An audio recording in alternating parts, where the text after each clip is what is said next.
बिस्मिल्लाहिर्रहमानिर्रहीम। अस्सलाम वालेकुम स्टूडेंट, कैसे हैं? उम्मीद करती हूँ आप सब ठीक होंगे। आप welcome to my channel Sidra economics lecture. हमने जो टॉपिक स्टार्ट किया था वो है डिमांड फॉर मनी।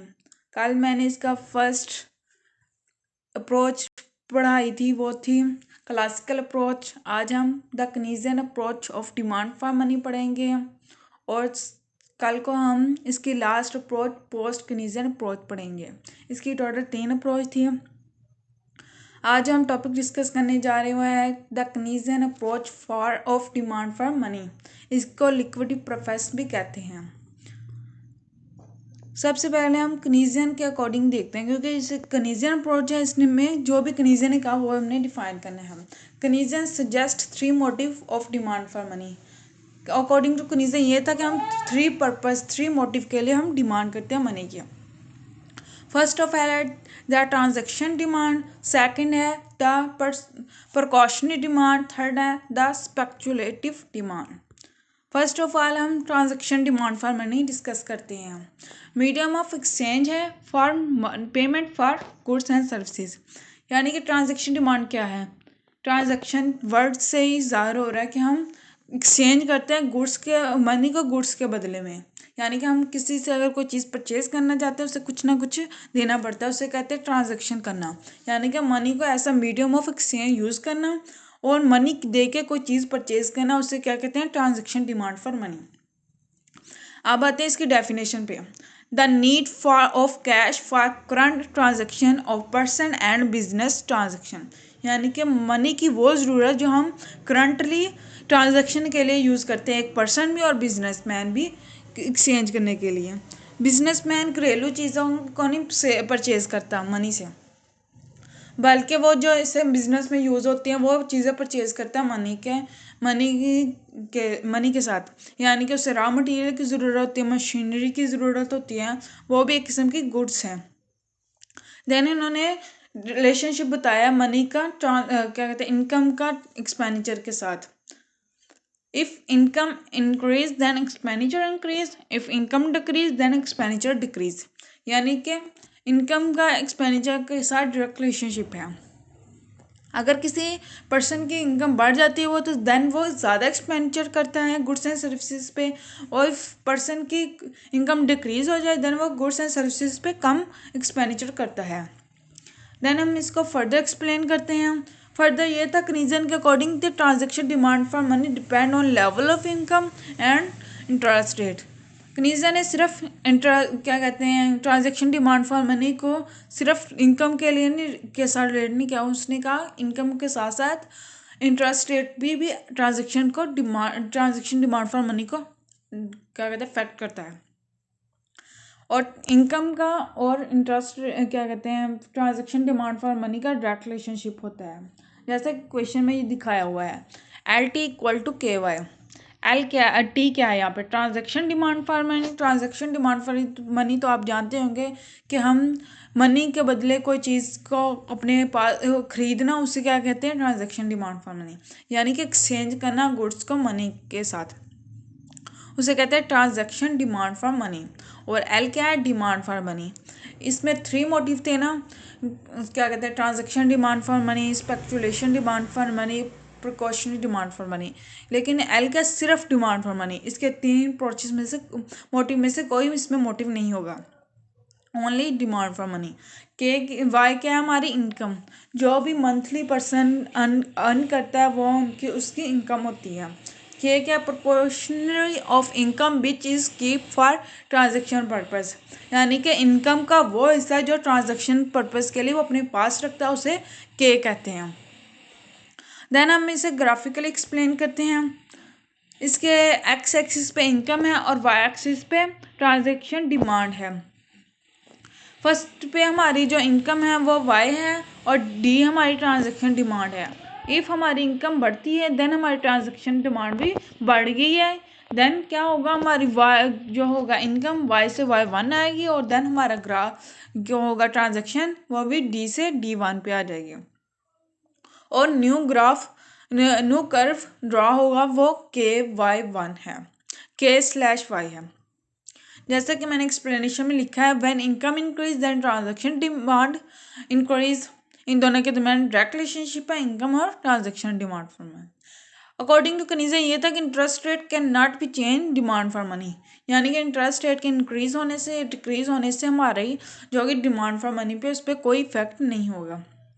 देन हम इसका स्ट्रक्चर बताते हैं कि किस तरह हम मनी को खर्च करते हैं। मनी को मंथली होती है ना हमारे पास, हमने ऐसे देखना है कि हमारे पास साल की इनकम है, मंथली होती है, उसको एक्सप्लेन करना है कि किस तरह हम खर्च करते हैं। फर्स्ट ऑफ ऑल इसको ग्राफिकली एक्सप्लेन करते हैं। फर्स्ट ए ग्राफ है, इस पे हमने फर्स्ट 3 ग्राफ के ज़रिए हमने इसको एक्सप्लेन करना है। फर्स्ट क्या है, if income 1200 then the spending income in 4th week as transaction demand every week spend 3000 or 9000 purchase bond for transaction demand for money। B curve क्या ए कर्व क्या शो कर रहा है ये वाला, कि हमारी इनकम क्या है 12,000 और हम इसे 4 वीक के पर डिवाइड कर देंगे। 4 वीक के लिए यूज़ के लिए हम रखेंगे इसे, क्योंकि मंथ में कितने वीक होते हैं, 4 वीक होते हैं। और उन्होंने कहा कि एवरी वीक के लिए, हर एक हफ्ते के लिए हम 300 रुपये अपने ट्रांजेक्शन पर्पज़ के लिए रख लेंगे और बाकी जो होगा 900 उससे हम बॉन्ड्स परचेज कर लेंगे।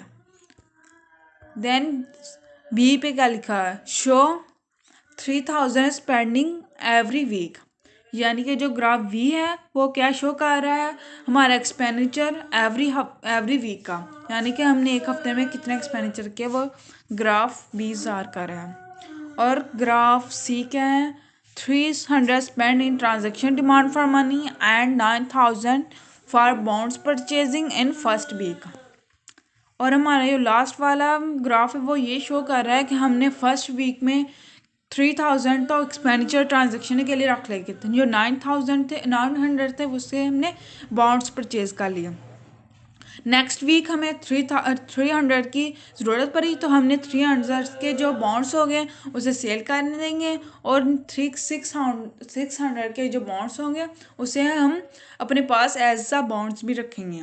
नेक्स्ट हम क्या करेंगे, हम जो अगला वीक जब स्टार्ट होगा तो हमें 300 की फिर ज़रूरत पड़ेगी, तो हम 300 के बॉन्ड्स को सेल कर लेंगे और बाकी बॉन्ड्स को अपने पास रखेंगे। ऐसे ये सोन चलेगा।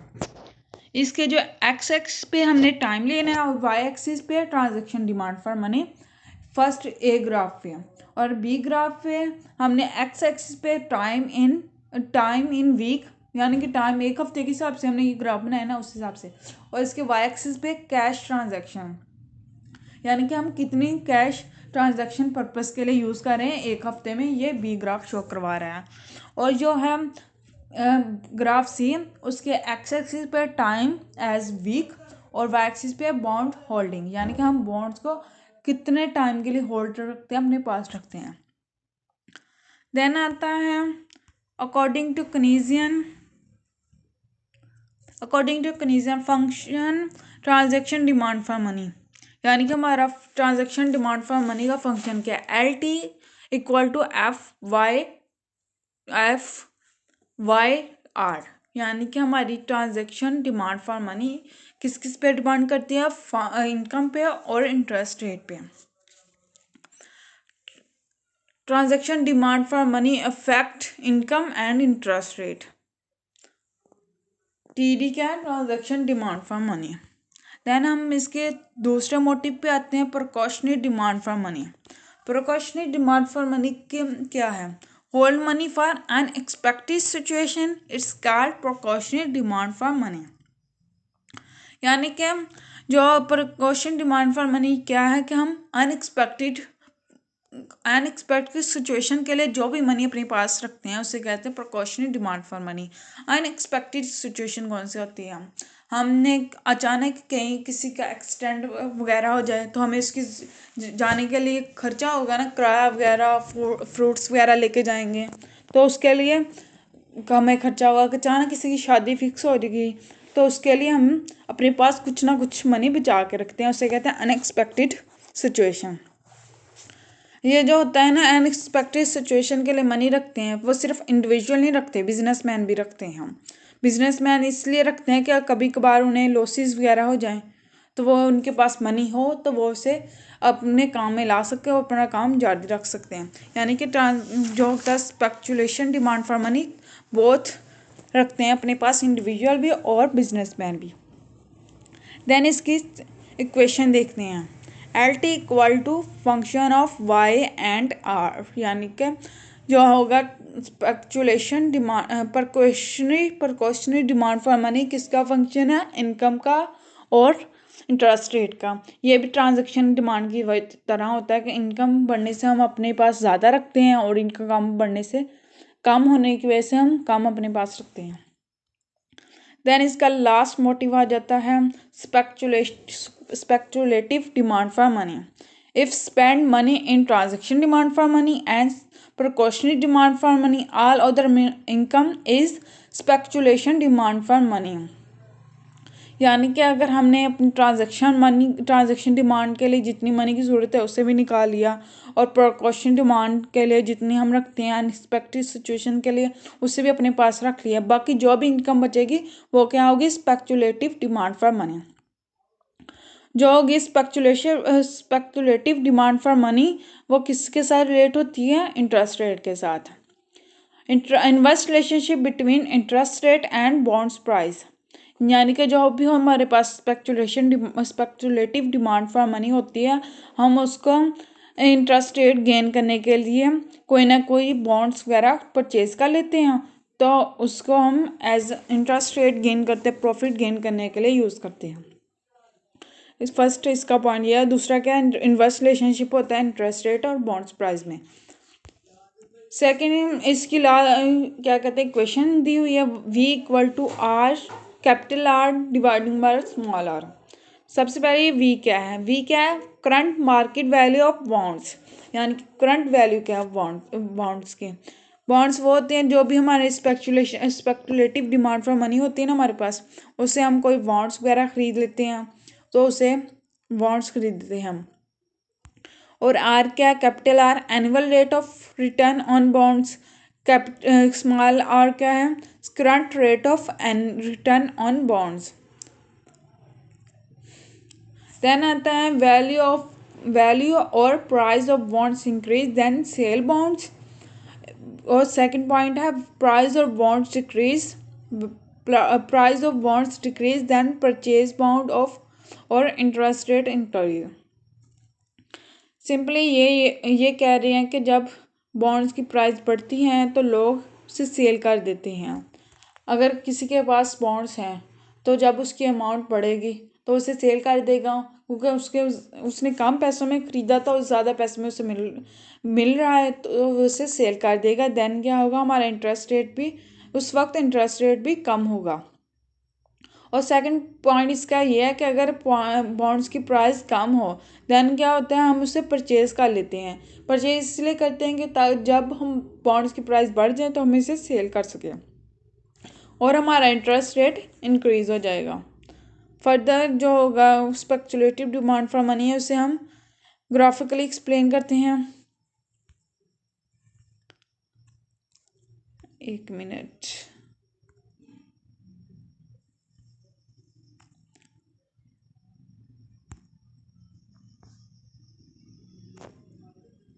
अब सही है।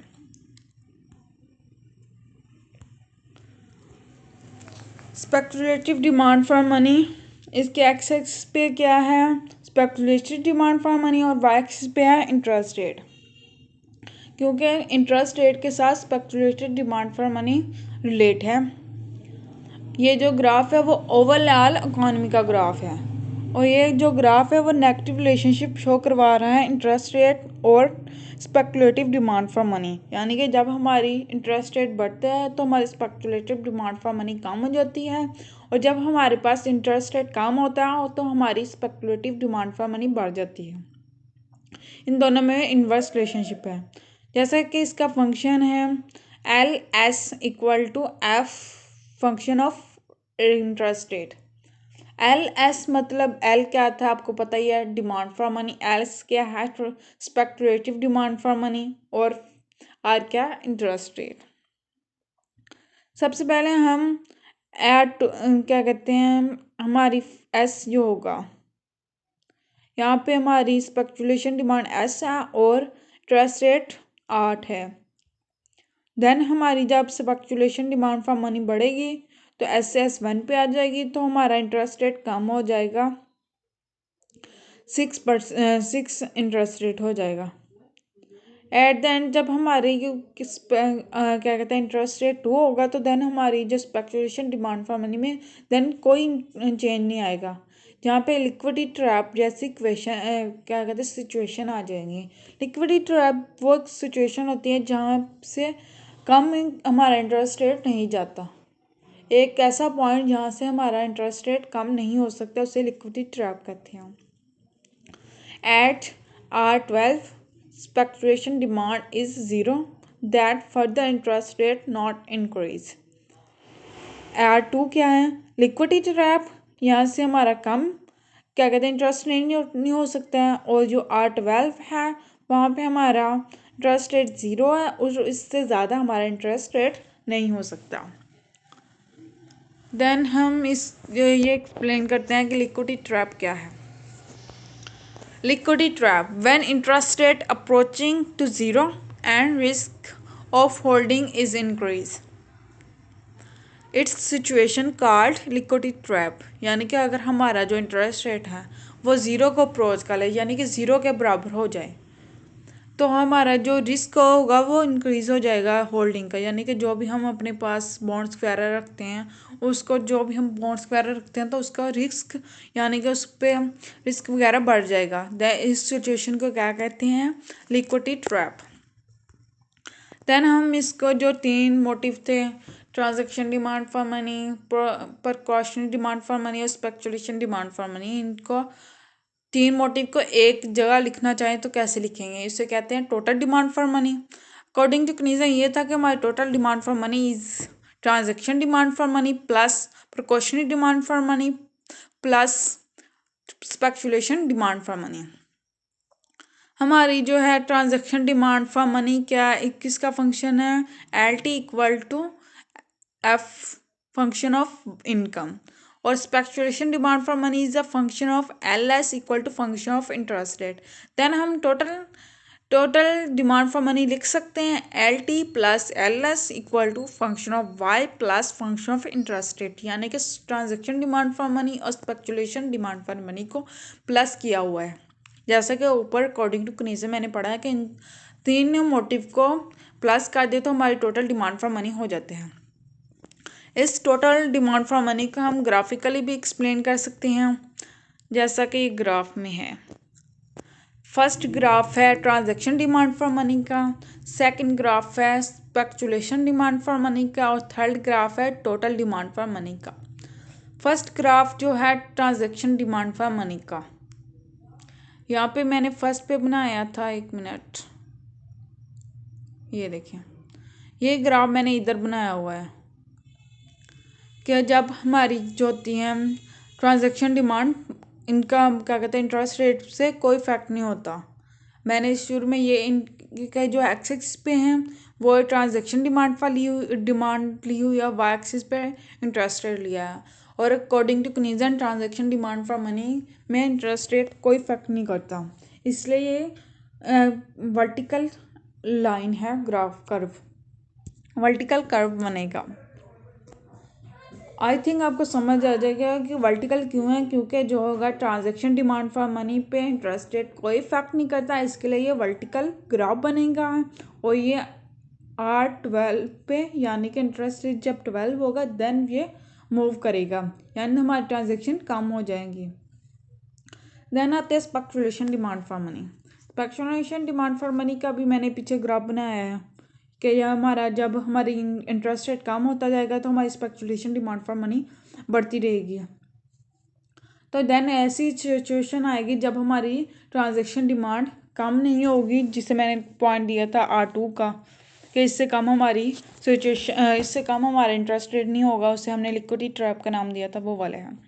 और थर्ड पे जो फर्स्ट वाला है पॉइंट, ये है ट्रांजैक्शन डिमांड फॉर मनी, और लास्ट पे जो लिक्विडिटी वाला सिचुएशन आई हुई है वो है क्या कहते हैं स्पेकुलेशन डिमांड फॉर मनी। इन दोनों का कंबाइन लिखा हुआ है। और स्पेकुलेशन डिमांड की जो एक्स एक्सिस पे है उससे हमने स्पेकुलेशन डिमांड फॉर मनी लेना है, और वाई एक्सिस पे इंटरेस्ट रेट, और जो टोटल क्या है उसके वाई एक्सिस पे इंटरेस्ट रेट, और क्या कहते हैं एक्स एक्सिस पे हमने टोटल डिमांड फॉर मनी यानी transaction demand for money plus speculation demand for money. और जो है टी से पीछे वाला तमाम हिस्सा क्या है हमारा ट्रांजेक्शन डिमांड फॉर मनी, और टी से आगे वाला तमाम हिस्सा वो है हमारा speculation demand for money. I think आपको अब समझ आ गया होगा। Please subscribe my channel, like and share my video. Thank you so much.